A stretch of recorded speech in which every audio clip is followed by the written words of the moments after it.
on Fantasy Flex, let's turn our attention to week 4. We're riding the waiver wire. We talked about some injuries. We talked about some people that were panicking on when it comes to the quarterback position. Let's say maybe you did have Mac Jones in a 2-quarterback league. You are ready to throw Russell Wilson into the dumpster fire that is the Broncos offense. Like, where might you pivot to? Who are some quarterbacks you'd be looking to grab on the waiver wire?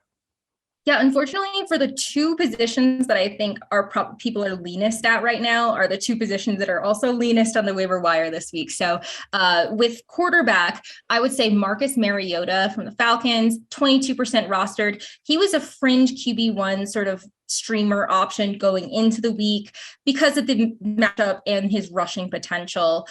He did end up with a touchdown through the air and on the ground. I mean, he didn't blow us away, but he was the QB 15 for the week.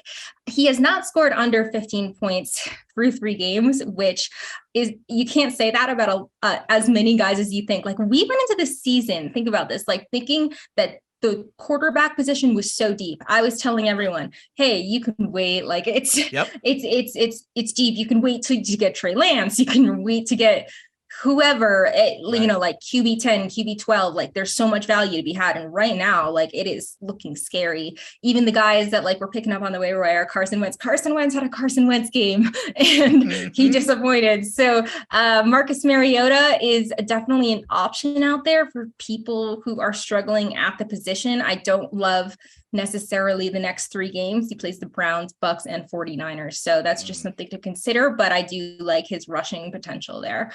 Jared Goff from the Lions. I mean, he came back down to earth a little bit in that game. It was heartbreaker, honestly, for any of us who watch Hard Knocks. Like, I feel for the Lions and I kind of want them to succeed. He is currently the QB 18 going into Monday night. I mean, you got to expect his fantasy production to be a little bit erratic. He's like in that same vein as Carson Wentz and Jameis Winston, maybe, like, because, you know, like they're guys that we didn't expect to be QB1s, and they will have QB1 weeks, but they will also have weeks that are not that great. So he gets a good bounce back opportunity against the Seahawks this week. They've allowed 27 points in each of their last 2 games. So I think that could be a nice add. And then finally, I'm going to say Zach Wilson. All signs point to Wilson being cleared for week 4.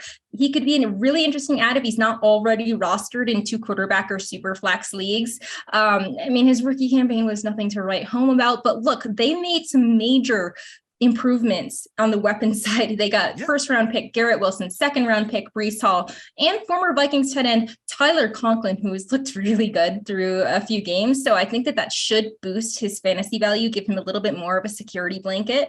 So hopefully he will be a solid QB2 moving forward.